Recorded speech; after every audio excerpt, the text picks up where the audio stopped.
할렐루야. 날씨가 또 조금 추워졌다가 또 날씨가 풀렸다가 지금 계속 이렇게 하면서 또 코로나 환자들이 굉장히 많이 생기는 것 같습니다. 여러분들 건강 유의하시고, 또 오늘 우리 새해의 첫날입니다. 그죠? 그래서 옆에 있는 분들하고 한번 인사하겠습니다. 새해 복 많이 받으십시오. 예, 너무나 참 복된 날인 것 같아요.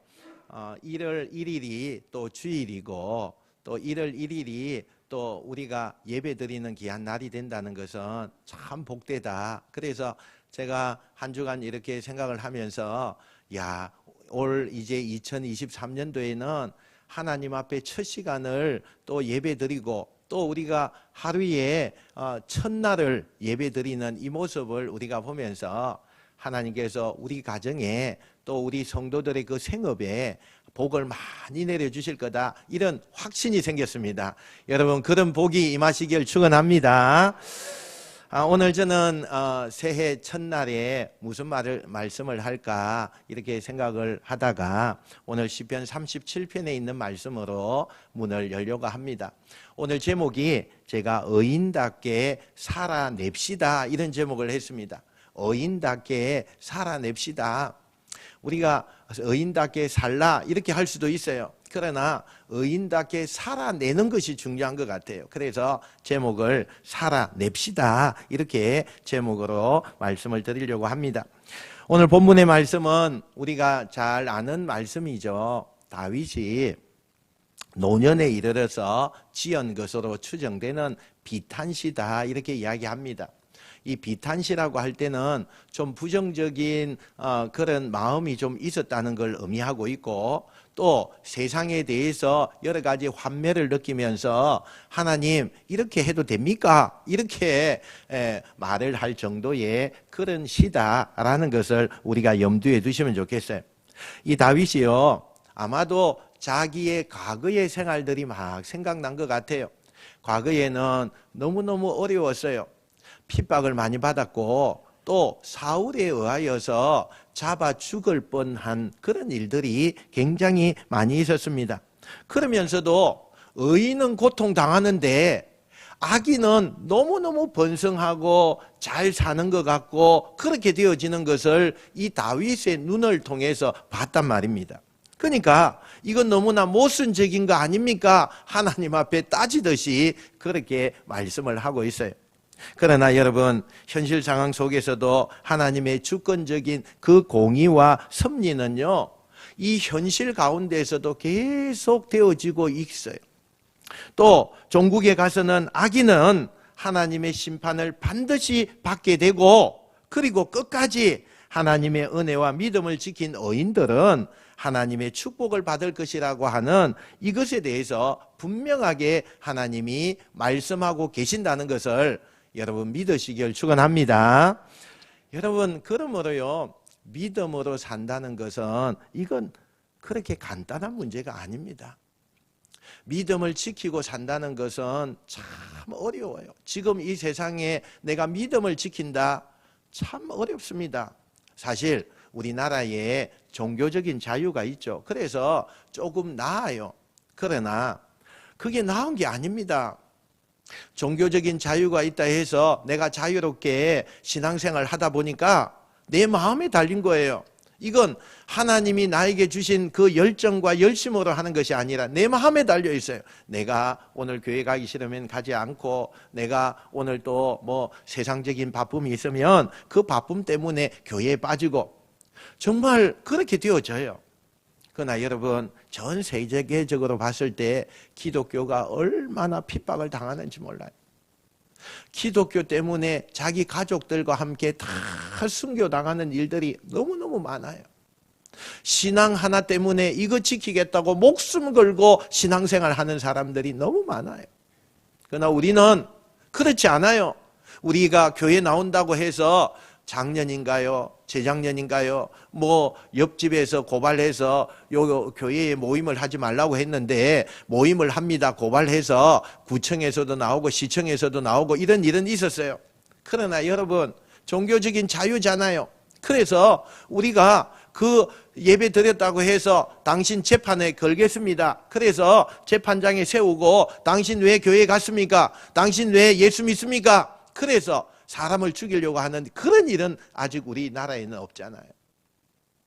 그러나 믿음으로 산다는 거, 이거 보통이 아닙니다. 믿음으로 살게 되면 나타나는 현상들 있잖아요. 우리에게 손해가 와요. 어떤 때는 너무 억울해요. 분할 때가 많아요. 그러므로 믿음으로 사는 성도들도 때때로 갈등이 느껴지게 되고 환멸이 느껴지게 되고 세상에 대해서 막 소리 지르고 싶고 그런 일들이 일어나게 된다는 거예요. 특히 요즘처럼 악인들이 오히려 더 잘 돼요. 더 득세해요. 판을 쳐요. 그런 우리가 세상에 지금 살고 있는 겁니다. 그러면 더더욱 우리의 마음은 괴롭고 힘듭니다. 세금을 포탈하고 불법적인 떼돈을 벌고 호화스럽게 살고 하나님을 믿지 않는 그 불신자들이 그런 행위 가운데서 더 잘 되는 것을 볼 때 온전히 주의를 성수하고 하나님 앞에 매달리고 순전할 믿음을 지킨다는 것은 그렇게 쉬운 일이 아니라는 거예요. 그러므로 우리가 아무리 어려운 시대에 산다고 할지라도 하나님의 백성은 하나님의 백성답게 살아야 될 줄로 믿습니다. 아멘도 새해 초에는 좀 크게 나와야 될 텐데 하나님의 은혜를 입은 사람으로서 의인으로서의 삶을 나타내는 삶이 여러분의 삶이 되시길 축원합니다. 아멘. 아이고 좋습니다.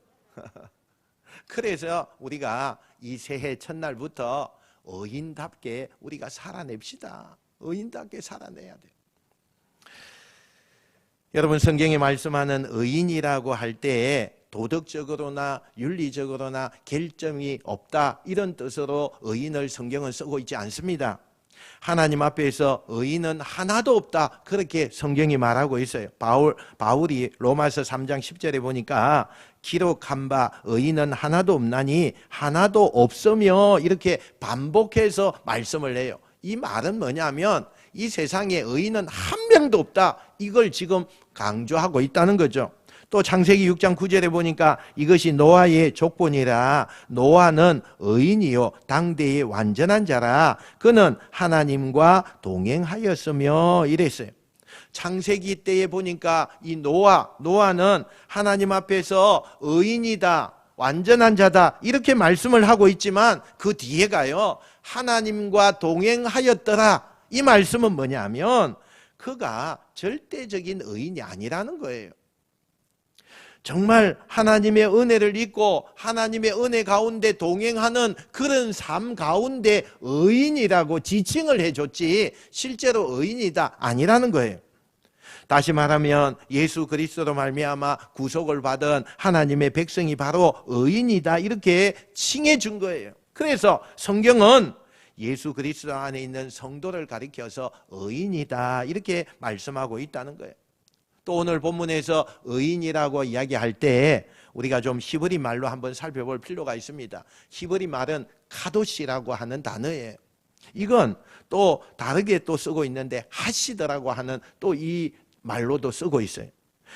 이 카도시라고 하는 말은 구별된 자다, 성도다 이런 뜻이 담겨져 있고 하시드라고 하는 말은 죄로부터 분리되어서 하나님을 경외하는 삶을 사는 사람이다 이런 뜻이 담겨져 있어요. 그러니까 여러분 우리가 하나님 앞에 의인이다라고 지칭을 받을 때는 성도가 의인이 된다는 거예요. 또 하나님이 불러서 세상과 좀 구별되게 사는 그 삶을 사는 사람, 그 사람을 우리는 의인이다 이렇게 이야기를 해요. 이 다윗이요 본문을 통해서 이러한 의인에게 은혜와 자비를 베풀고 이들을 보존하신다고 증거하고 있는데 이것은 하나님께서 무조건적인 사랑으로 우리를 그렇게 만드신 거예요. 무슨 조건을 따진다든지 무슨 여러 가지 직책이 있어야 된다든지 아니면 물질적인 것을 나에게 가져와서 그래야 된다든지 이런 것이 아니고 하나님은 무조건적으로 모든 사람에게 무조건적인 사랑과 은혜를, 자비를 베푸셔서, 그리고 하나님의 백성된 우리들이 성도의 삶을 살아가게끔 만들고, 그래서 의인이다, 이렇게 지칭을 했다는 거예요. 그러므로 우리가 새로운 한 해에 어려움이, 제가 어제 저녁에도 이야기했지만 어려움이 와요. 성도에게 어려움이 비껴가면 얼마나 좋겠어요. 하지만 똑같이 어려움이 와요. 어렵고 어려워도 여러분, 성도다움을 잃어버리면 안 된다는 거예요. 급하고 나에게 있어서 감당할 수 없는 무거운 짐이 나에게 와도 성도다움의 그것을 잃어버리면 안 된다는 거예요. 우리는 성도다. 세상과 분리해내어서 하나님이 인정한 성도다. 그러면 그 성도다움 생활이 되어져야 되는 거예요. 여러분, 오늘 1월 1일입니다. 오늘 1월 1일부터 뭐 하나님 앞에 막 죄짓고 이렇게 하시겠습니까? 하루 동안에라도 우리가 시작하는 이 시점에라도 마음이 새로워지잖아요. 그죠? 새로워지죠. 그래서 우리는 성도다움을 나타내야 된다는 거예요. 그러나 만약에 의인답지 살지 못하면 형식적인 삶을 살아가는 바리새인과 같은 삶이 그냥 우리에게 나타나게 돼요. 이건 내가 형식적인 삶을 살아야 되겠다, 막 마음을 먹고 또 마음 먹고 해서 그게 나타나는 게 아니고, 성도다움이 딱 잃어버리게 되면 바로 나타나는 게 바리새인과 같이 형식주의자가 되어버려요. 그러니까 우리가 죄를 지을 수 있는 이것은요, 순식간에 우리에게 다가와요. 그러나 하나님의 성도답게 살려고 하는 것은 내가 날마다 기도하고 또 그것을 막 자신의 삶을 살피면서 온갖 힘을 다하여서 나가야만 그 성도다운 생활이 되어지는 거예요. 그러니까 여러분, 성도답게 사는 게 쉽습니까? 죄를 짓고 사는 게 쉽습니까? 어떤 게 쉬워요? 죄를 짓고 사는 게 너무 쉬운 거예요. 그러니 우리가 오늘부터 마음을 크게 먹어야 됩니다. 나는 의인답게 살 거다, 반드시 살아낼 거다, 이걸요 수십 번 수백 번 고백하면서 우리가 그런 생활을 하기 위해서 애를 쓰고요 힘을 다하여서 우리가 그렇게 나가야 돼요. 그런 성도가 여러분이 되시길 축원합니다. 우리말에 이런 말이 있죠. 사람이면 다 사람인가? 사람답게 살아야 사람이지. 사람답게 살아야 사람이지. 한 번 더 바꿔서 질문해 봅시다. 여러분, 성도면 다 성도입니까? 성도답게 살아야 성도이지요. 우리가 성도답게 사는 게 도대체 뭐라는 거예요? 여러분, 세상에는 세상 사람들이 사는 거, 그 기준점들이 다 세워져 있어요. 그래서 우리도 그 세상의 기준에 맞춰서 삶을 살아가고 있잖아요. 그래서 그 기준들이 비껴나가고 또 왜곡되어지고 이러면 어떻게 돼요? 세상에요, 악이요 득세하게 되죠. 악이 강풍처럼 몰려들게 되죠. 그런 악함이 우리 가운데 몰려들려고 할 때에 성도다움을 보여줄 수 있어야 돼요. 세상의 빛과 소금으로서 역할을 우리가 제대로 감당할 수 있는 그런 성별된 삶을 우리가 새해부터 살아내야 돼요. 그런 은혜가 여러분에게 있으시길 축원합니다. 여러분, 오늘 본문을 통해서 우리가 어떤 것이 의인답게 사는지, 하나님의 축복을 어떻게 하면 받을 수 있는지 한번 살펴보길 원해요. 먼저 악인의 행통함을 불평하거나 투기하지 말아야 한다고 그렇게 해요. 1절 말씀 한번 봅시다. 1절 말씀. 자, 한번 같이 읽어봅시다. 시작. 악을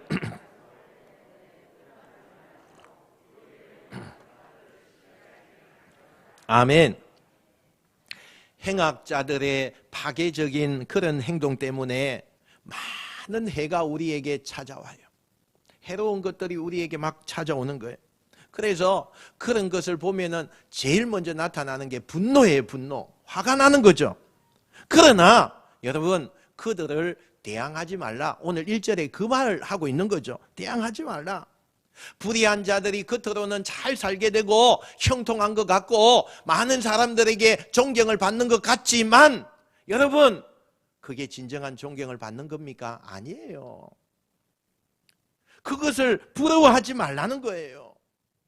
신본주의적인 인생관을 소유한 자들은 인본주의적인 인생관을 가지고 세상의 부귀와 영화를 쫓는 자들을 바라보아서는 안 된다는 것을 1절에서 강력하게 말씀하고 있는 교훈의 말씀이에요. 그런데 만약에 하나님의 백성인 의인이 불의한 자의 일시적인 그 형통함을 보고 불평한다면 그 다음에 의인들도 나타나는 모습이 있어요. 그게 뭐예요? 죄를 짓게 돼요. 죄를 짓게 돼요. 죄를 짓게 된다니까요. 그러니까 여러분, 그릇된 방법으로 대항을 하게 되고 또 그들을 보니까 나쁘게 하니까 나쁜 것으로 대항하다 보니까 나는 하나님 앞에서 의인인데 그 대항하는 것을 통해서 죄를 짓게 된다니까요. 하나님을 경외하는 성도는 악을 행하고 불법을 행하는 자들의 그 모습에 대해서 말려들지 말아야 된다는 거예요. 반드시 믿음을 지키기 위해서 행해야 돼요. 아무리 세상 사람들이 세속화되고 완악하고 교만하다 할지라도 성도는 성도답게 살아내는 것이 중요해요. 그래서 여러분, 성도답게 사는 것을 항상 명심해야 돼요. 세상이 아무리 악하다 할지라도 각 시대마다 하나님의 말씀대로 살려고 몸부림을 치는 성도들이 있다는 것을 기억하셔야 돼요. 이게 뭐냐? 남은 자의 사상이에요. 남은 자의 사상. 그러므로 우리가 아무리 악한 자들이 득세하는 세상으로 변한다 할지라도 은혜와 믿음대로 살려고 몸부림을 치는 거. 여러분, 저는 이 단어 하면서 힘을 좀 줬어요. 몸부림을 쳐야 돼요. 몸부림. 그 죄에 빠지지 않기 위해서 몸부림을 쳐야 돼요. 우리의 삶의 중심이 하나님 앞에 붙어 있기 위해서 그 붙어 있는 것을 몸부림을 치면서 붙어 있어야 돼요. 사랑하는 성도 여러분, 우리의 입술로 기도하고 우리의 입술로 그리스도의 복음을 전거하고 우리의 입술로 하나님께 감사하고 우리의 입술로 하나님께 영광을 돌리는 그 일들이 우리의 일상생활이 되어야 돼요. 이런 일상생활의 삶이 여러분의 삶이 되시길 축원합니다. 잠언 18장 21절 우리 한번 같이 읽어봅시다. 잠언 18장 21절요. 중요한 말씀이에요. 없나요? 없어요? 자, 제가 읽어드리겠습니다. 죽고 사는 것이 혀의 힘에 달렸나니 혀를 쓰기 좋아하는 자는 혀의 열매를 먹으리라. 이렇게 되어 있습니다. 이 말씀은 아무리 힘들고 어려워도 말하는 거 조심해라. 정말 조심해라. 말하기 전에 생각해라. 말하기 전에 이게 무슨 말인지 생각해라. 조급하게 말하지 마라. 하나님 앞에서 어떻게 말하느냐, 거기에 너가 죽느냐 사느냐 달려있다. 경고의 말씀이에요, 여러분. 경고의 말. 하나님은 우리가 한 말을 반드시 듣고 기억하세요. 말은 한번 뱉어내면 못 주워 담아요. 그래서 조심해야 되는 거예요. 각 부서에서 또 각 기관에서 말을 함부로 하면 안 돼요. 가슴이 아파요. 가슴이 아파. 어느 기관에서는 이렇게 해서 상처를 받았대요. 저 기관에서는 또 이런 말을 해서 상처를 받았대요. 여러분, 그 말이 저한테 다 들려와요. 가슴이 찢어져요. 그 말의 그 모든 것은 자기에게 가는 거예요. 하나님이 그 사람에게 심판하시는 거예요. 말을 듣고 상처받는 사람에게 심판하는 것이 아니라 말한 사람에게 심판하겠다는 거예요. 우리가 낙심과 어려움과 환난이 아무리 커도요, 입술로 범죄하면 안 돼요. 항상 하나님 앞에서 믿음을 가지고 하나님의 영광을 위해서 감사가 나와야 되고 찬양이 나와야 되고요. 내가 그런 말을 내뱉을 그런 환경이 되면 입을 막아서 못하게 해야 돼요. 나를 자제시켜야 돼요. 한 번 말한 거 그게 없어진다고 생각하십니까? 천만의 말씀. 하나님이 기억하시고 그 열매 그대로 주셔요. 우리 에스겔 선지서 보고 있잖아요. 새벽마다 얼마나 하나님이 또 경고하고 또 선지자 보내서 또 경고하고, 너희들 왜 자꾸 경고하는데도 그렇게 또 하느냐. 경고하고 결국에는 어떻게 해요? 그 이스라엘 하나님이 택한 백성을 멸망시켜버려요. 무서운 거예요. 이게 저주의 말 하면 안 돼요. 그 저주의 말이 상대방에게 가는 게 아니고 나에게 온다니까요. 나에게. 그러면 어떤 사람들이 불평합니까? 자기를 기준으로 사는 사람이에요. 자기 중심으로 사는 사람이죠. 자기 기준, 자기 중심으로 사는 사람은 불평이 날마다 입에 달고 있죠. 불만이 너무너무 많죠. 일에 대한 이해 부족을 가진 사람은요, 거기에 대한 불평이 너무너무 많아지죠. 여러분, 출애굽 시대에 이스라엘 백성들이 매일마다 불평하고 불만했잖아요. 그 백성들이 하나님 중심으로 나간 것이 아니라 하나님이 만나와 메추라기를 주면서 매일마다 먹이고 입히시지만 그들에게는 불평과 불만이 끊이지 않았어요. 왜요? 자기 중심이니까. 하나님 중심이 아니고 자기 중심으로 사니까 그렇게 되는 거예요. 여러분, 우리가 조금 어려운 일을 만나면 즉시 반응하면서 하나님과 지도자를, 모세와 그 모든 지도자들을 원망하는 그 이스라엘 백성들 본받으면 안 돼요. 원망과 불평은 하나님을 능력자로 믿지 못하게 하는 불신앙의 그 씨앗입니다.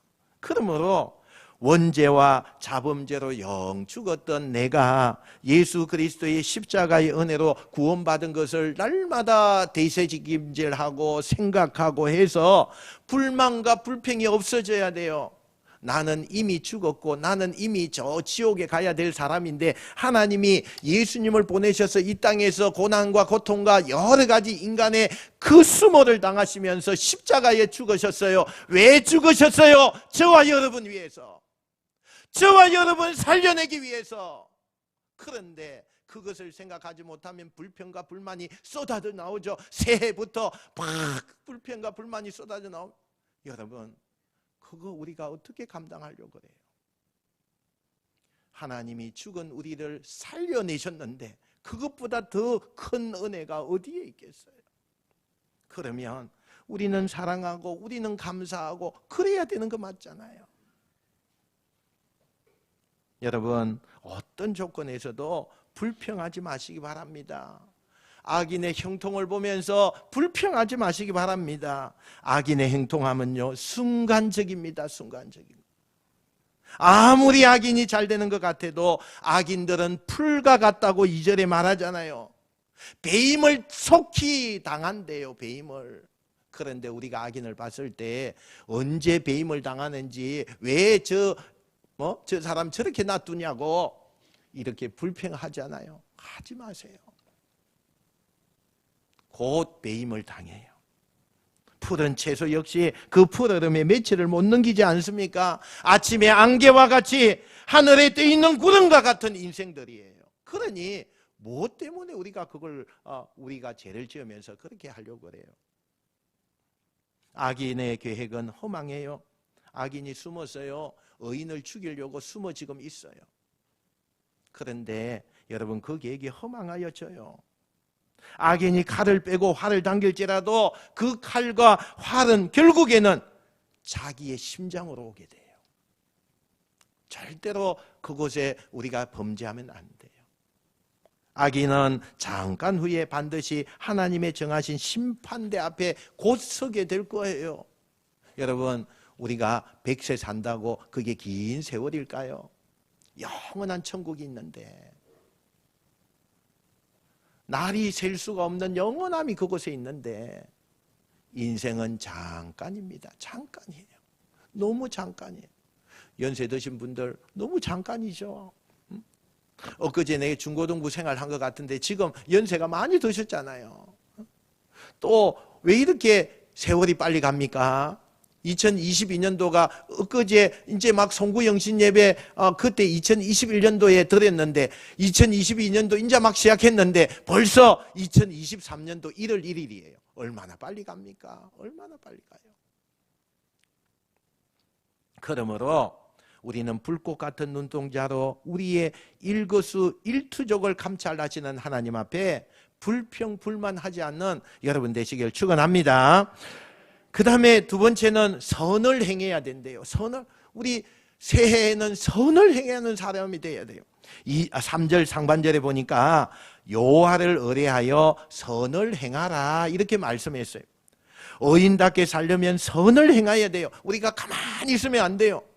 행동으로 선을 행해야 돼요. 그러면 여호와 하나님을 의뢰하지 않으면 내가 선을 행하지 못해요. 하나님을 의지하고 하나님 앞에 그 모든 인생을 걸어야 돼요. 그래야 내가 하는 행동이 선이 되는 거예요. 그런데 하나님을 의뢰하지 않으면 내가 하는 행동이 그게 불법이 돼요. 참 희한하죠. 내가 하나님 앞에 속하지 않으면요, 내가 아무리 선한 행동을 한다 해도 그게 불법이라니까요. 그래서 세상 사람들이, 하나님을 믿지 않는 사람들이 이웃을 도와주고 연말 되면은 얼마나 불이웃 돕기위해서 많은 것을 이렇게 기부하잖아요.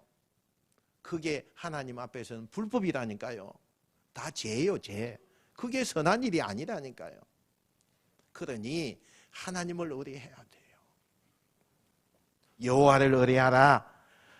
이것은 의뢰하다는 것은 무엇에게 매달리다 이런 뜻이거든요. 그러니까 선을 행하되 여호와께 매달린 상태로 행하라 이렇게 오늘 성경이 말씀하고 있는 거예요. 그래서 기억해야 될 것은 우리가 선을 행하는 것은 하나님을 경외하는 신본주의적인 삶 안에서 이루어진다는 거예요. 하나님을 절대 떠나서는 안 된다는 거예요. 그런데 만약에 여러분이 선을 행할 줄 알면서도 선을 행하지 아니하면 어떻게 될까요? 그러면 그게 죄악이 돼요. 죄가 된대요. 여러분이 선을 행할 수 있는데도 불구하고 선을 행하지 않으면 죄가 돼요. 그러니 우리는 선택의 여지가 없어요. 하나님을 잘 믿고 하나님을 잘 따라가서 선을 행하는 일을 해야 돼요. 그게 우리의 살고 있는 목적이에요. 우리가 선을 행하는 일을 미루고 또 다음에 하지 이렇게 하면 안 된다는 것을 오늘 성경이 우리에게 말씀합니다. 성도가 선을 행하는 소망은요, 하나님이 보상해 주시는 거예요. 선을 행하는 능력은요, 하나님을 의뢰함으로써 그걸 할 수 있게 만들어 주셔요. 그래서 우리 2023년도에는 선을 많이 행하는 저와 여러분 되시길 축원합니다. 축원합니다. 마지막 세 번째는요, 성실로 식물을 삼아야 된다 이렇게 말해요. 3절 하반절에 보니까 땅에 머무는 동안 그의 성실을 먹을거리로 삼을지어다 이렇게 말해요. 여기서 성실이라고 하는 단어는 문자적으로 해석하면 안전하다, 보호하다 이런 뜻이에요. 성경에서 주로 성실로 이렇게 할 때에는 이것은 하나님께서 하나님의 백성과 맺은 언약 이것을 의미하기도 해요. 그러니까 하나님이 그 백성과 맺은 언약 때문에 하나님은 그 언약을 날마다 기억하셔서 성도들에게 복을 주신다는 거예요. 그런데 하나님과 그 언약 백성이 되지 않을 때는 하나님은 심판주로 오시는 거예요. 그래서 우리는 어때요? 하나님 앞에 언약을 맺은 백성이에요. 그러니까 하나님이 복을 주시지만 하나님을 믿지 않는 사람은 아무리 그들이 원하는 선을 행하도 그들에게는 심판이에요. 심판. 차원이 달라요. 들어가는 문이 틀린 거예요. 그래서 성실을 먹을거리로 삼아라. 하나님의 약속된 말씀, 그 하나님을 바라보면서 날마다 주시는, 하나님이 주시는 성실된 보장을 체험하고 하나님이 주시는 그 은혜로 만족하는 삶을 너희가 날마다 경험해라. 그 말씀이에요. 오늘 3절 하반절이. 그러니까 얼마나 좋아요.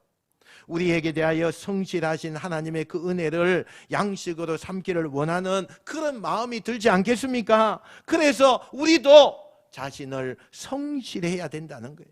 어인답게 살아야 된다는 거예요. 이걸 살려면 내 몸에 배어야 돼요. 몸에 배어야 돼요. 한 번도 그렇게 안 하는데 내가 그 생활을 할 수 있겠습니까? 못해요. 안 돼요. 우리가 날마다 연습하고 해야 돼요. 그게 그냥 자연스럽게 되어지게끔 해야 돼요. 여러분, 말을 하게 되면 막 악한 말을 하는 사람은 평소에 그렇게 되는 거예요. 그러나 아무리 악한 것이 나에게 와도 그래요, 참 하나님께서 우리 집사님을 축복하실 거예요, 이렇게 나오면 어떻게? 그분의 평소의 모습이에요. 우리가 정말 그렇게 성실하게 어인답게 살아간다는 것은 우리가 날마다 몸에 배역에 하게 해야 된다는 것입니다. 그런데 우리가 어떤 사건을 만나면요, 이번에는 내가 성실해야지, 내가 이렇게 해야지. 그런데 그게 쉽게 됩니까? 화부터 나죠. 화부터 나는 거예요. 그래서 뭐예요? 내가 통제하지 못하는 언어가 나오게 되죠. 조심하셔야 돼요. 조심하셔야 돼요. 여러분, 요셉의 생애를 보세요. 꿈을 지닌 요셉 소년이었잖아요. 그런데 그가 꿈꾼 것밖에 죄가 없는데 그들이 형들의 시기심을 받게 되었고, 그 다음에 어떻게 돼요? 형들에 의해서 팔려가게 되죠. 그리고 애굽의 지휘대장 보디발 그 가정에서 어떻게 해요? 종으로 살게 되잖아요. 그런데 그때도 하나님이 도우셔서 그 가정에서 종 가운데서도 최고 높은 지위를 갖게 되었지만, 또 어떻게 돼요? 시기하고 그런 사람들 때문에 감옥에 가게 되죠. 그러나 요셉은요, 감옥에 가서도 성실하심을 잊지 않았어요. 끝까지 낙심과 불평을 하지 않았어요. 모든 상황에서 성실했어요. 그 결과가 어떻습니까? 그 결과가 어때요? 우리가 잘 알죠? 마침내 애굽의 그 큰 나라의 국무총리로 되는 자리까지 올라가게 되었어요. 이렇게 하나님을 향하여 성실한 사람은 하나님이 인정하시고 끝에 하나님이 높여주시는 거예요. 여러분, 하나님께 성실한 사람은 사람에게도 성실해요. 그러므로 교회 안에서 불평하지 말고 모든 거, 여러분, 인내와 성실을 그 음식으로 삼으셔야 돼요. 무슨 일이 있어도 자기의 뜻대로 안 된다고 조급하지 마시고 낙심하지 마시고 천천히 가셔야 돼요. 천천히 가셔야 돼요. 내가 빨리 한다고 그 일이 됩니까? 안 돼요. 천천히 가셔야 돼요. 천천히. 마지막으로 왜 의인의 자손이 복을 받습니까? 그 이유가 26절에 나누었는데요. 26절 있나요? 한번 봅시다. 시작.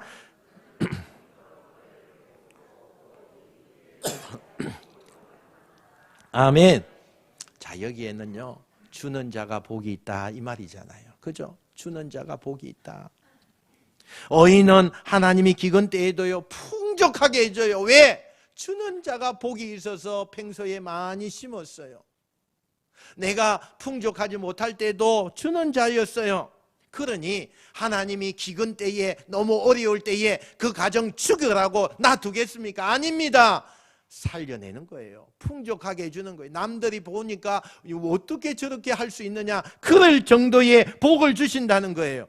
움켜쥐는 자, 그 사람들은요 나중에는 결국은 멸망돼요. 여러분, 성도는 자신만을 위해서 물질을 사용하는 자가 아니에요.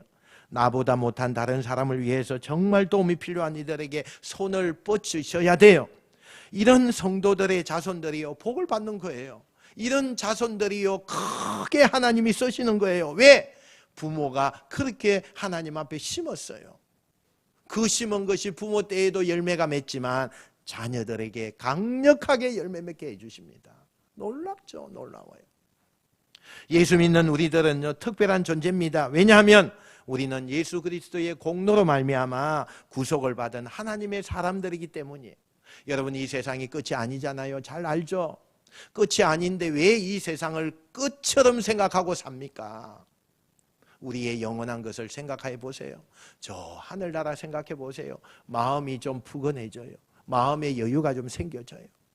내 앞에 있는 것을 바라보고 이거 아니면 안 된다 이렇게 사는 사람은요 그 하나님 나라가 없죠. 좀 푸근하게 사셔야 돼요. 올 한 해는 여러분 좀 푸근하게 삽시다. 말을 해도 우리가 좀 천천히 좀 말해 줍시다. 뭐 그냥 따발총처럼 그렇게 하지 마세요. 또 우리가 좀 여유를 가집시다. 우리 교회 좀 먼 미래를 바라보면서 우리가 심는 일을 좀 많이 합시다. 그러면 하나님이 우리 교회에 정말 풍성함을 경험하게 할 거예요. 우리 2023년도에는 심는 일을 많이 하시기 바랍니다. 좋은 것을 심고 선한 것을 심고요. 정말 하나님의 그 열매를 우리가 바라보면서 이거 심었으니까 왜 열매 안 줘요? 이렇게 하지 마시고 내 때에 못 얻으면 내 자손 때에 그 열매 맺는다 그렇게 생각하시고 심는 일에 최선을 다하는 여러분 되시길 축원합니다. 사랑하는 성도 여러분, 이제 말씀을 맺습니다. 새해에 우리가 좀 소망할 때에 어려운 일 비껴가면 좋겠다, 아픈 거 좀 비껴가면 좋겠다, 이런 소망이 있죠. 그러나 반드시 그런 거 우리에게 옵니다. 와요. 하지만 우리 여러분 올 때에 불평하지 맙시다. 선을 행합시다. 성실로 식물을 삼으시기 바랍니다. 여러분 베푸시는 사람이 되시기 바랍니다. 그래서 하나님의 약속된 복을 새해 첫날부터 다 받으시는 놀라운 은혜가 있으시기를 주님의 이름으로 축원드립니다. 기도하겠습니다. 할렐루야. 날씨가 또 조금 추워졌다가 또 날씨가 풀렸다가 지금 계속 이렇게 하면서 또 코로나 환자들이 굉장히 많이 생기는 것 같습니다. 여러분들 건강 유의하시고 또 오늘 우리 새해의 첫날입니다. 그죠? 그래서 옆에 있는 분들하고 한번 인사하겠습니다. 새해 복 많이 받으십시오. 예, 너무나 참 복된 날인 것 같아요. 1월 1일이 또 주일이고 또 1월 1일이 또 우리가 예배 드리는 귀한 날이 된다는 것은 참 복되다. 그래서 제가 한 주간 이렇게 생각을 하면서 올 이제 2023년도에는 하나님 앞에 첫 시간을 또 예배 드리고 또 우리가 하루에 첫날을 예배 드리는 이 모습을 우리가 보면서 하나님께서 우리 가정에 또 우리 성도들의 그 생업에 복을 많이 내려주실 거다, 이런 확신이 생겼습니다. 여러분 그런 복이 임하시길 축원합니다. 오늘 저는 새해 첫날에 무슨 말씀을 할까 이렇게 생각을 하다가 오늘 시편 37편에 있는 말씀으로 문을 열려고 합니다. 오늘 제목이 제가 의인답게 살아냅시다, 이런 제목을 했습니다. 의인답게 살아냅시다. 우리가 의인답게 살라 이렇게 할 수도 있어요. 그러나 의인답게 살아내는 것이 중요한 것 같아요. 그래서 제목을 살아냅시다, 이렇게 제목으로 말씀을 드리려고 합니다. 오늘 본문의 말씀은 우리가 잘 아는 말씀이죠. 다윗이 노년에 이르러서 지은 것으로 추정되는 비탄시다, 이렇게 이야기합니다. 이 비탄시라고 할 때는 좀 부정적인 그런 마음이 좀 있었다는 걸 의미하고 있고, 또 세상에 대해서 여러 가지 환멸을 느끼면서 하나님 이렇게 해도 됩니까? 이렇게 말을 할 정도의 그런 시다라는 것을 우리가 염두에 두시면 좋겠어요.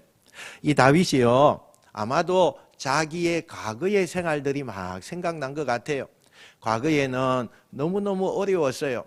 핍박을 많이 받았고 또 사울에 의하여서 잡아 죽을 뻔한 그런 일들이 굉장히 많이 있었습니다.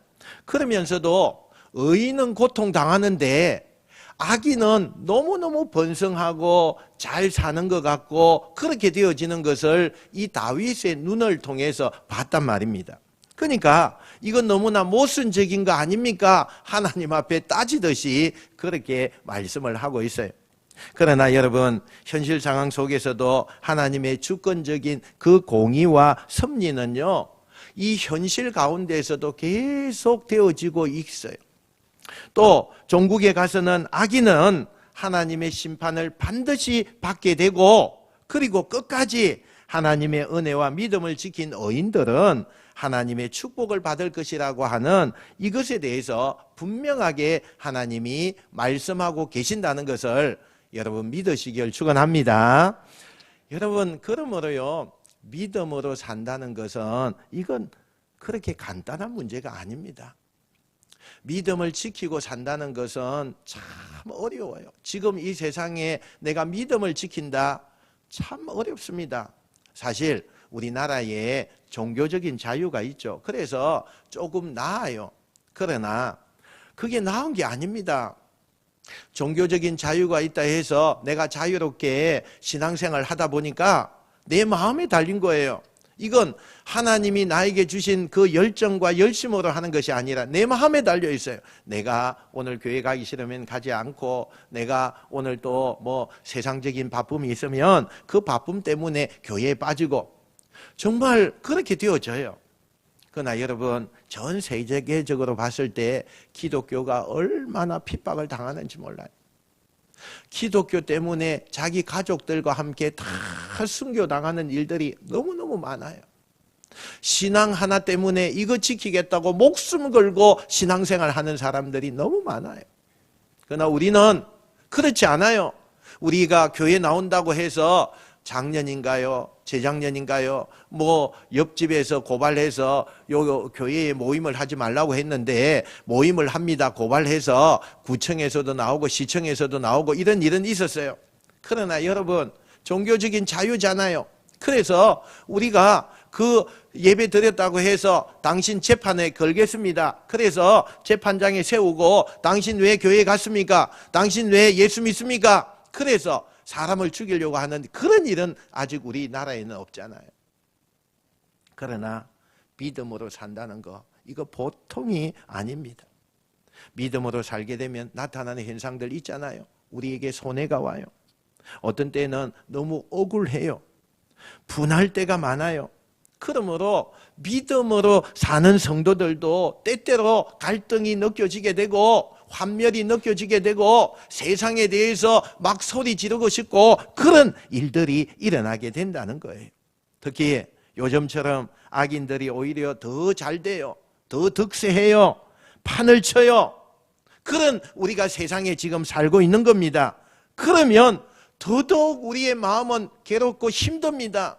세금을 포탈하고 불법적인 떼돈을 벌고 호화스럽게 살고 하나님을 믿지 않는 그 불신자들이 그런 행위 가운데서 더 잘 되는 것을 볼 때 온전히 주의를 성수하고 하나님 앞에 매달리고 순전할 믿음을 지킨다는 것은 그렇게 쉬운 일이 아니라는 거예요. 그러므로 우리가 아무리 어려운 시대에 산다고 할지라도 하나님의 백성은 하나님의 백성답게 살아야 될 줄로 믿습니다. 아멘도 새해 초에는 좀 크게 나와야 될 텐데 하나님의 은혜를 입은 사람으로서 의인으로서의 삶을 나타내는 삶이 여러분의 삶이 되시길 축원합니다. 아멘. 아이고 좋습니다. 그래서 우리가 이 새해 첫날부터 의인답게 우리가 살아냅시다. 의인답게 살아내야 돼요. 여러분, 성경이 말씀하는 의인이라고 할 때 도덕적으로나 윤리적으로나 결점이 없다 이런 뜻으로 의인을 성경은 쓰고 있지 않습니다. 하나님 앞에서 의인은 하나도 없다 그렇게 성경이 말하고 있어요.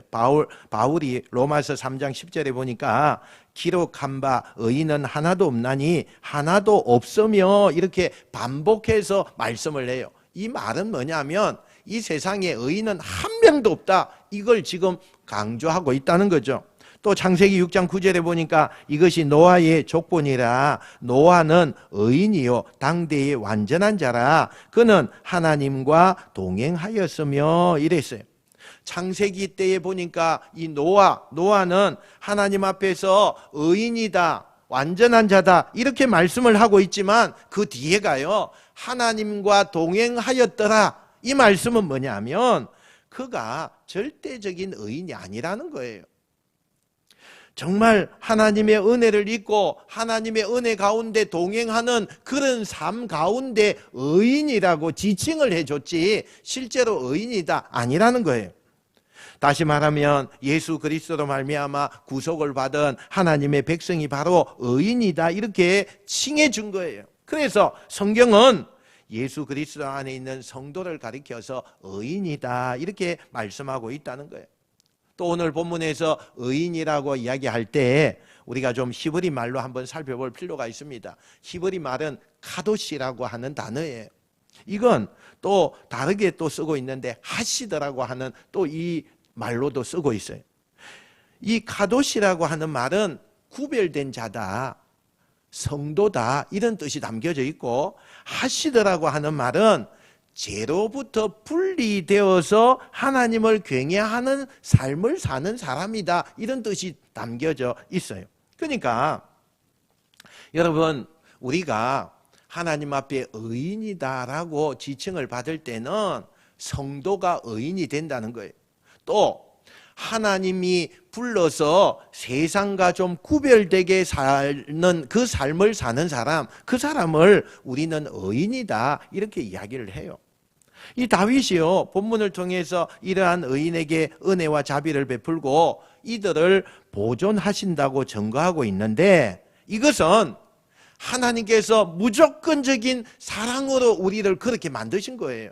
무슨 조건을 따진다든지, 무슨 여러 가지 직책이 있어야 된다든지, 아니면 물질적인 것을 나에게 가져와서 그래야 된다든지, 이런 것이 아니고, 하나님은 무조건적으로 모든 사람에게 무조건적인 사랑과 은혜를, 자비를 베푸셔서, 그리고 하나님의 백성된 우리들이 성도의 삶을 살아가게끔 만들고, 그래서 의인이다, 이렇게 지칭을 했다는 거예요. 그러므로 우리가 새로운 한 해에 어려움이, 제가 어제 저녁에도 이야기했지만 어려움이 와요. 성도에게 어려움이 비껴가면 얼마나 좋겠어요. 하지만 똑같이 어려움이 와요. 어렵고 어려워도 여러분, 성도다움을 잃어버리면 안 된다는 거예요. 급하고 나에게 있어서 감당할 수 없는 무거운 짐이 나에게 와도 성도다움의 그것을 잃어버리면 안 된다는 거예요. 우리는 성도다, 세상과 분리해내어서 하나님이 인정한 성도다, 그러면 그 성도다움 생활이 되어져야 되는 거예요. 여러분, 오늘 1월 1일입니다. 오늘 1월 1일부터 뭐 하나님 앞에 막 죄짓고 이렇게 하시겠습니까? 하루 동안에라도, 우리가 시작하는 이 시점에라도 마음이 새로워지잖아요. 그죠? 새로워지죠. 그래서 우리는 성도다움을 나타내야 된다는 거예요. 그러나 만약에 의인답지 살지 못하면 형식적인 삶을 살아가는 바리새인과 같은 삶이 그냥 우리에게 나타나게 돼요. 이건 내가 형식적인 삶을 살아야 되겠다, 막 마음을 먹고 또 마음 먹고 해서 그게 나타나는 게 아니고, 성도다움이 딱 잃어버리게 되면 바로 나타나는 게 바리새인과 같이 형식주의자가 되어버려요. 그러니까 우리가 죄를 지을 수 있는 이것은요, 순식간에 우리에게 다가와요. 그러나 하나님의 성도답게 살려고 하는 것은 내가 날마다 기도하고 또 그것을 막 자신의 삶을 살피면서 온갖 힘을 다하여서 나가야만 그 성도다운 생활이 되어지는 거예요. 그러니까 여러분, 성도답게 사는 게 쉽습니까? 죄를 짓고 사는 게 쉽습니까? 어떤 게 쉬워요? 죄를 짓고 사는 게 너무 쉬운 거예요. 그러니 우리가 오늘부터 마음을 크게 먹어야 됩니다. 나는 의인답게 살 거다, 반드시 살아낼 거다, 이걸요 수십 번 수백 번 고백하면서 우리가 그런 생활을 하기 위해서 애를 쓰고요, 힘을 다하여서 우리가 그렇게 나가야 돼요. 그런 성도가 여러분이 되시길 축원합니다. 우리말에 이런 말이 있죠. 사람이면 다 사람인가? 사람답게 살아야 사람이지. 사람답게 살아야 사람이지. 한 번 더 바꿔서 질문해 봅시다. 여러분, 성도면 다 성도입니까? 성도답게 살아야 성도이지요. 우리가 성도답게 사는 게 도대체 뭐라는 거예요? 여러분, 세상에는 세상 사람들이 사는 그 기준점들이 다 세워져 있어요. 그래서 우리도 그 세상의 기준에 맞춰서 삶을 살아가고 있잖아요. 그래서 그 기준들이 비껴나가고 또 왜곡되어지고 이러면 어떻게 돼요? 세상에요, 악이요, 득세하게 되죠. 악이 강풍처럼 몰려들게 되죠. 그런 악함이 우리 가운데 몰려들려고 할 때에 성도다움을 보여줄 수 있어야 돼요. 세상의 빛과 소금으로서 역할을 우리가 제대로 감당할 수 있는 그런 성별된 삶을 우리가 새해부터 살아내야 돼요. 그런 은혜가 여러분에게 있으시길 축원합니다. 여러분, 오늘 본문을 통해서 우리가 어떤 것이 의인답게 사는지, 하나님의 축복을 어떻게 하면 받을 수 있는지 한번 살펴보길 원해요. 먼저 악인의 행통함을 불평하거나 투기하지 말아야 한다고 그렇게 해요. 1절 말씀 한번 봅시다. 1절 말씀. 자, 한번 같이 읽어봅시다. 시작. 악을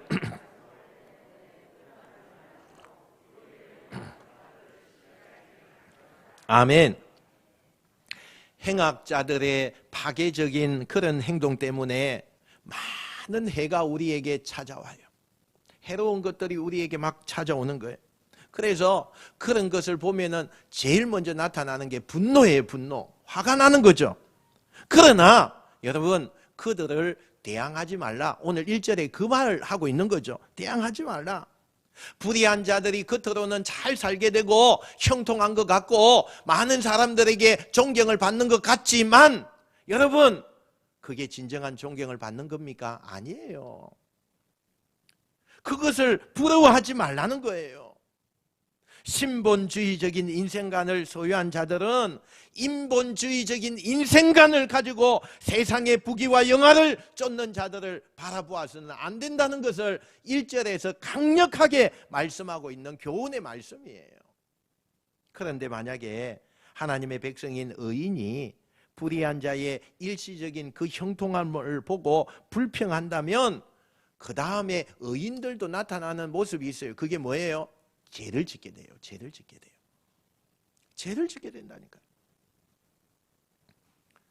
그러니까 여러분, 그릇된 방법으로 대항을 하게 되고 또 그들을 보니까 나쁘게 하니까 나쁜 것으로 대항하다 보니까 나는 하나님 앞에서 의인인데 그 대항하는 것을 통해서 죄를 짓게 된다니까요. 하나님을 경외하는 성도는 악을 행하고 불법을 행하는 자들의 그 모습에 대해서 말려들지 말아야 된다는 거예요. 반드시 믿음을 지키기 위해서 행해야 돼요. 아무리 세상 사람들이 세속화되고 완악하고 교만하다 할지라도 성도는 성도답게 살아내는 것이 중요해요. 그래서 여러분, 성도답게 사는 것을 항상 명심해야 돼요. 세상이 아무리 악하다 할지라도 각 시대마다 하나님의 말씀대로 살려고 몸부림을 치는 성도들이 있다는 것을 기억하셔야 돼요. 이게 뭐냐? 남은 자의 사상이에요. 남은 자의 사상. 그러므로 우리가 아무리 악한 자들이 득세하는 세상으로 변한다 할지라도 은혜와 믿음대로 살려고 몸부림을 치는 거. 여러분, 저는 이 단어에 하면서 힘을 좀 줬어요. 몸부림을 쳐야 돼요. 몸부림. 그 죄에 빠지지 않기 위해서 몸부림을 쳐야 돼요. 우리의 삶의 중심이 하나님 앞에 붙어 있기 위해서 그 붙어 있는 것을 몸부림을 치면서 붙어 있어야 돼요. 사랑하는 성도 여러분, 우리의 입술로 기도하고 우리의 입술로 그리스도의 복음을 전거하고 우리의 입술로 하나님께 감사하고 우리의 입술로 하나님께 영광을 돌리는 그 일들이 우리의 일상생활이 되어야 돼요. 이런 일상생활의 삶이 여러분의 삶이 되시길 축원합니다. 잠언 18장 21절 우리 한번 같이 읽어봅시다. 잠언 18장 21절요. 중요한 말씀이에요. 없나요? 없어요? 자, 제가 읽어드리겠습니다. 죽고 사는 것이 혀의 힘에 달렸나니 혀를 쓰기 좋아하는 자는 혀의 열매를 먹으리라, 이렇게 되어 있어요. 이 말씀은 아무리 힘들고 어려워도 말하는 거 조심해라, 정말 정말 조심해라. 말하기 전에 생각해라. 말하기 전에 이게 무슨 말인지 생각해라. 조급하게 말하지 마라. 하나님 앞에서 어떻게 말하느냐, 거기에 너가 죽느냐 사느냐 달려있다. 경고의 말씀이에요, 여러분. 경고의 말. 하나님은 우리가 한 말을 반드시 듣고 기억하세요. 말은 한번 뱉어내면 못 주워 담아요. 그래서 조심해야 되는 거예요. 각 부서에서 또 각 기관에서 말을 함부로 하면 안 돼요. 가슴이 아파요. 가슴이 아파요. 어느 기관에서는 이렇게 해서 상처를 받았대요. 저 기관에서는 또 이런 말을 해서 상처를 받았대요. 여러분, 그 말이 저한테 다 들려와요. 가슴이 찢어져요. 그 말의 그 모든 것은 자기에게 가는 거예요. 하나님이 그 사람에게 심판하시는 거예요. 말을 듣고 상처받는 사람에게 심판하는 것이 아니라 말한 사람에게 심판하겠다는 거예요. 우리가 낙심과 어려움과 환난이 아무리 커도요, 입술로 범죄하면 안 돼요. 항상 하나님 앞에서 믿음을 가지고 하나님의 영광을 위해서 감사가 나와야 되고 찬양이 나와야 되고요. 내가 그런 말을 내뱉을 그런 환경이 되면 입을 막아서 못하게 해야 돼요. 나를 자제시켜야 돼요. 한 번 말한 거 그게 없어진다고 생각하십니까? 천만의 말씀. 하나님이 기억하시고 그 열매 그대로 주셔요. 우리 에스겔 선지서 보고 있잖아요. 새벽마다 얼마나 하나님이 또 경고하고 또 선지자 보내서 또 경고하고, 너희들 왜 자꾸 경고하는데도 그렇게 또 하느냐. 경고하고 결국에는 어떻게 해요? 그 이스라엘 하나님이 택한 백성을 멸망시켜버려요. 무서운 거예요. 이게 저주의 말 하면 안 돼요. 그 저주의 말이 상대방에게 가는 게 아니고 나에게 온다니까요. 나에게. 그러면 어떤 사람들이 불평합니까? 자기를 기준으로 사는 사람이에요. 자기 중심으로 사는 사람이죠. 자기 기준, 자기 중심으로 사는 사람은 불평이 날마다 입에 달고 있죠. 불만이 너무너무 많죠. 일에 대한 이해 부족을 가진 사람은요, 거기에 대한 불평이 너무너무 많아지죠. 여러분, 출애굽 시대에 이스라엘 백성들이 매일마다 불평하고 불만했잖아요. 그 백성들이 하나님 중심으로 나간 것이 아니라 하나님이 만나와 메추라기를 주면서 매일마다 먹이고 입히시지만 그들에게는 불평과 불만이 끊이지 않았어요. 왜요? 자기 중심이니까. 자기 중심이니까. 하나님 중심이 아니고 자기 중심으로 사니까 그렇게 되는 거예요. 여러분, 우리가 조금 어려운 일을 만나면 즉시 반응하면서 하나님과 지도자를, 모세와 그 모든 지도자들을 원망하는 그 이스라엘 백성들 본받으면 안 돼요. 원망과 불평은 하나님을 능력자로 믿지 못하게 하는 불신앙의 그 씨앗입니다. 그러므로 원죄와 자범죄로 영 죽었던 내가 예수 그리스도의 십자가의 은혜로 구원받은 것을 날마다 되새김질하고 생각하고 해서 불만과 불평이 없어져야 돼요. 나는 이미 죽었고 나는 이미 저 지옥에 가야 될 사람인데 하나님이 예수님을 보내셔서 이 땅에서 고난과 고통과 여러 가지 인간의 그 수모를 당하시면서 십자가에 죽으셨어요. 왜 죽으셨어요? 저와 여러분 위해서, 저와 여러분 살려내기 위해서. 그런데 그것을 생각하지 못하면 불평과 불만이 쏟아져 나오죠. 새해부터 막 불평과 불만이 쏟아져 나오죠. 여러분, 그거 우리가 어떻게 감당하려고 그래요? 하나님이 죽은 우리를 살려내셨는데 그것보다 더 큰 은혜가 어디에 있겠어요? 그러면 우리는 사랑하고 우리는 감사하고 그래야 되는 거 맞잖아요. 여러분, 어떤 조건에서도 불평하지 마시기 바랍니다.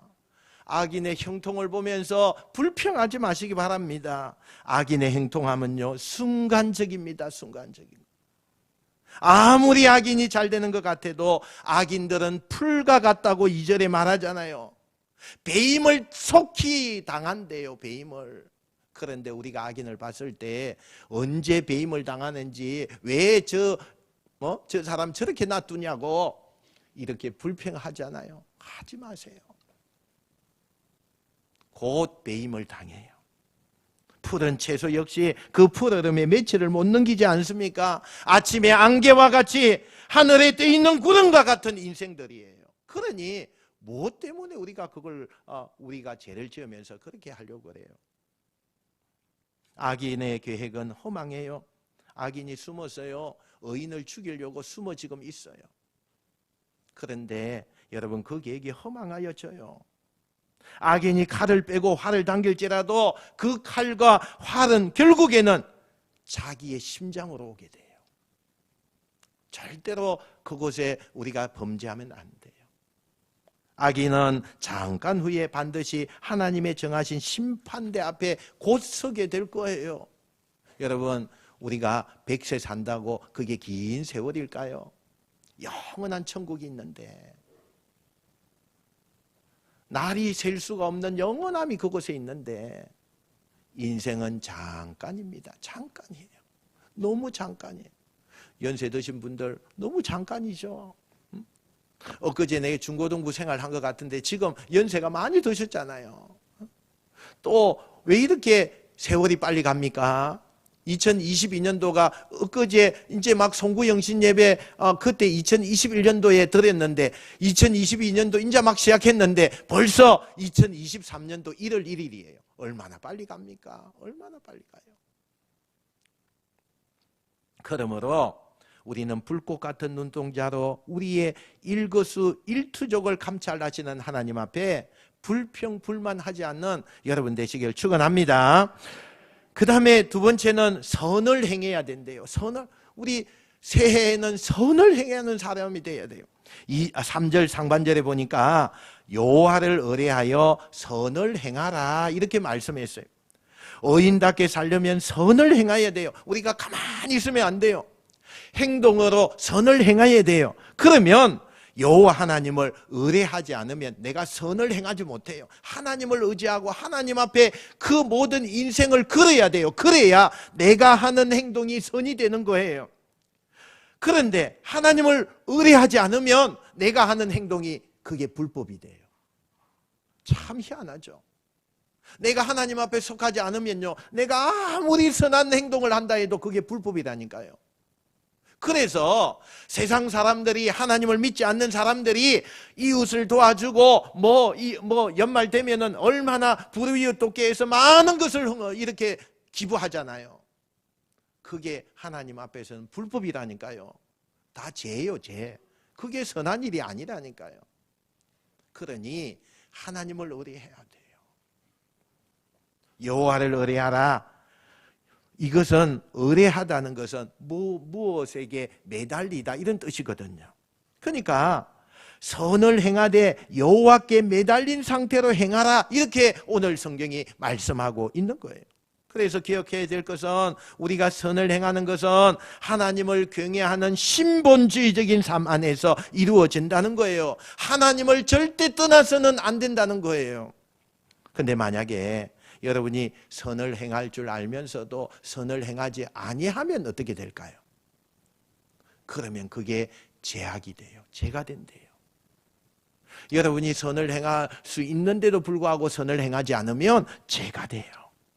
그러니 우리는 선택의 여지가 없어요. 하나님을 잘 믿고 하나님을 잘 따라가서 선을 행하는 일을 해야 돼요. 그게 우리의 살고 있는 목적이에요. 우리가 선을 행하는 일을 미루고 또 다음에 하지 이렇게 하면 안 된다는 것을 오늘 성경이 우리에게 말씀합니다. 성도가 선을 행하는 소망은요, 하나님이 보상해 주시는 거예요. 선을 행하는 능력은요, 하나님을 의뢰함으로써 그걸 할 수 있게 만들어 주셔요. 그래서 우리 2023년도에는 선을 많이 행하는 저와 여러분 되시길 축원합니다. 축원합니다. 마지막 세 번째는요, 성실로 식물을 삼아야 된다 이렇게 말해요. 3절 하반절에 보니까 땅에 머무는 동안 그의 성실을 먹을거리로 삼을지어다 이렇게 말해요. 여기서 성실이라고 하는 단어는 문자적으로 해석하면 안전하다, 보호하다 이런 뜻이에요. 성경에서 주로 성실로 이렇게 할 때에는 이것은 하나님께서 하나님의 백성과 맺은 언약 이것을 의미하기도 해요. 그러니까 하나님이 그 백성과 맺은 언약 때문에 하나님은 그 언약을 날마다 기억하셔서 성도들에게 복을 주신다는 거예요. 그런데 하나님과 그 언약 백성이 되지 않을 때는 하나님은 심판주로 오시는 거예요. 그래서 우리는 어때요? 하나님 앞에 언약을 맺은 백성이에요. 그러니까 하나님이 복을 주시지만 하나님을 믿지 않는 사람은 아무리 그들이 원하는 선을 행하도요, 그들에게는 심판이에요. 심판. 차원이 달라요. 들어가는 문이 틀린 거예요. 그래서 성실을 먹을거리로 삼아라. 하나님의 약속된 말씀, 그 하나님을 바라보면서 날마다 주시는, 하나님이 주시는 성실된 보장을 체험하고 하나님이 주시는 그 은혜로 만족하는 삶을 너희가 날마다 경험해라, 그 말씀이에요. 오늘 3절 하반절이. 그러니까 얼마나 좋아요. 우리에게 대하여 성실하신 하나님의 그 은혜를 양식으로 삼기를 원하는 그런 마음이 들지 않겠습니까? 그래서 우리도 자신을 성실해야 된다는 거예요. 어인답게 살아야 된다는 거예요. 이걸 살려면 내 몸에 배어야 돼요. 몸에 배어야 돼요. 한 번도 그렇게 안 하는데 내가 그 생활 할 수 있겠습니까? 못해요. 안 돼요. 우리가 날마다 연습하고 해야 돼요. 그게 그냥 자연스럽게 되어지게끔 해야 돼요. 여러분, 말을 하게 되면 막 악한 말을 하는 사람은 평소에 그렇게 되는 거예요. 그러나 아무리 악한 것이 나에게 와도 그래요, 참 하나님께서 우리 집사님을 축복하실 거예요, 이렇게 나오면 어떻게? 그분의 평소의 모습이에요. 우리가 정말 그렇게 성실하게 어인답게 살아간다는 것은 우리가 날마다 몸에 배역에 하게 해야 된다는 것입니다. 그런데 우리가 어떤 사건을 만나면요, 이번에는 내가 성실해야지, 내가 이렇게 해야지. 그런데 그게 쉽게 됩니까? 화부터 나죠. 화부터 나는 거예요. 그래서 뭐예요? 내가 통제하지 못하는 언어가 나오게 되죠. 조심하셔야 돼요. 조심하셔야 돼요. 여러분, 요셉의 생애를 보세요. 꿈을 지닌 요셉 소년이었잖아요. 그런데 그가 꿈꾼 것밖에 죄가 없는데 그들이 형들의 시기심을 받게 되었고, 그 다음에 어떻게 돼요? 형들에 의해서 팔려가게 되죠. 그리고 애굽의 지휘대장 보디발 그 가정에서 어떻게 해요? 종으로 살게 되잖아요. 그런데 그때에도 하나님이 도우셔서 그 가정에서 종 가운데서도 최고 높은 지위를 갖게 되었지만 또 어떻게 돼요? 시기하고 그런 사람들 때문에 감옥에 가게 되죠. 그러나 요셉은요, 감옥에 가서도 성실하심을 잊지 않았어요. 끝까지 낙심과 불평을 하지 않았어요. 모든 상황에서 성실했어요. 그 결과가 어떻습니까? 그 결과가 어때요? 우리가 잘 알죠? 마침내 애굽의 그 큰 나라의 국무총리로 되는 자리까지 올라가게 되었어요. 이렇게 하나님을 향하여 성실한 사람은 하나님이 인정하시고 끝에 하나님이 높여주시는 거예요. 여러분, 하나님께 성실한 사람은 사람에게도 성실해요. 그러므로 교회 안에서 불평하지 말고 모든 거 여러분 인내와 성실을 그 음식으로 삼으셔야 돼요. 무슨 일이 있어도 자기의 뜻대로 안 된다고 조급하지 마시고 낙심하지 마시고 천천히 가셔야 돼요. 천천히 가셔야 돼요. 내가 빨리 한다고 그 일이 됩니까? 안 돼요. 천천히 가셔야 돼요. 천천히. 마지막으로 왜 의인의 자손이 복을 받습니까? 그 이유가 26절에 나누었는데요. 26절 있나요?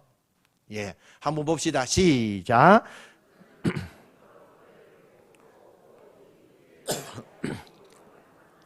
아멘. 자, 여기에는요, 주는 자가 복이 있다 이 말이잖아요. 그죠? 주는 자가 복이 있다. 어인은 하나님이 기근 때에도요 풍족하게 해줘요. 왜? 주는 자가 복이 있어서 평소에 많이 심었어요. 내가 풍족하지 못할 때도 주는 자였어요. 그러니 하나님이 기근 때에 너무 어려울 때에 그 가정 죽으라고 놔두겠습니까? 아닙니다. 살려내는 거예요. 풍족하게 해주는 거예요. 남들이 보니까 어떻게 저렇게 할 수 있느냐 그럴 정도의 복을 주신다는 거예요. 움켜쥐는 자, 그 사람들은요 나중에는 결국은 멸망돼요. 여러분, 성도는 자신만을 위해서 물질을 사용하는 자가 아니에요. 나보다 못한 다른 사람을 위해서 정말 도움이 필요한 이들에게 손을 뻗으셔야 돼요. 이런 성도들의 자손들이요 복을 받는 거예요. 이런 자손들이요 크게 하나님이 쓰시는 거예요. 왜? 부모가 그렇게 하나님 앞에 심었어요. 그 심은 것이 부모 때에도 열매가 맺지만 자녀들에게 강력하게 열매 맺게 해주십니다. 놀랍죠? 놀라워요. 예수 믿는 우리들은요 특별한 존재입니다. 왜냐하면 우리는 예수 그리스도의 공로로 말미암아 구속을 받은 하나님의 사람들이기 때문이에요. 여러분, 이 세상이 끝이 아니잖아요. 잘 알죠? 끝이 아닌데 왜 이 세상을 끝처럼 생각하고 삽니까? 우리의 영원한 것을 생각해 보세요. 저 하늘나라 생각해 보세요. 마음이 좀 푸근해져요. 마음의 여유가 좀 생겨져요. 내 앞에 있는 것을 바라보고 이거 아니면 안 된다 이렇게 사는 사람은요 그 하나님 나라가 없죠. 좀 푸근하게 사셔야 돼요. 올 한 해는 여러분 좀 푸근하게 삽시다. 말을 해도 우리가 좀 천천히 좀 말해 줍시다. 뭐 그냥 따발총처럼 그렇게 하지 마세요. 또 우리가 좀 여유를 가집시다. 우리 교회 좀 미래를 바라보면서 우리가 심는 일을 좀 많이 합시다. 그러면 하나님이 우리 교회에 정말 풍성함을 경험하게 할 거예요. 우리 2023년도에는 심는 일을 많이 하시기 바랍니다. 좋은 것을 심고 선한 것을 심고요. 정말 하나님의 그 열매를 우리가 바라보면서 이거 심었으니까 왜 열매 안 줘요? 이렇게 하지 마시고 내 때에 못 얻으면 내 자손 때에 그 열매 맺는다 그렇게 생각하시고 심는 일에 최선을 다하는 여러분 되시길 축원합니다. 사랑하는 성도 여러분, 이제 말씀을 맺습니다. 새해에 우리가 좀 소망할 때에 어려운 일 비껴가면 좋겠다, 아픈 거 좀 비껴가면 좋겠다 이런 소망이 있죠. 그러나 반드시 그런 거 우리에게 옵니다. 와요.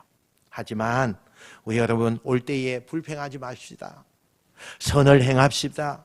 성실로 식물을 삼으시기 바랍니다. 여러분 베푸시는 사람이 되시기 바랍니다. 그래서 하나님의 약속된 복을 새해 첫날부터 다 받으시는 놀라운 은혜가 있으시기를 주님의 이름으로 축원드립니다. 기도하겠습니다.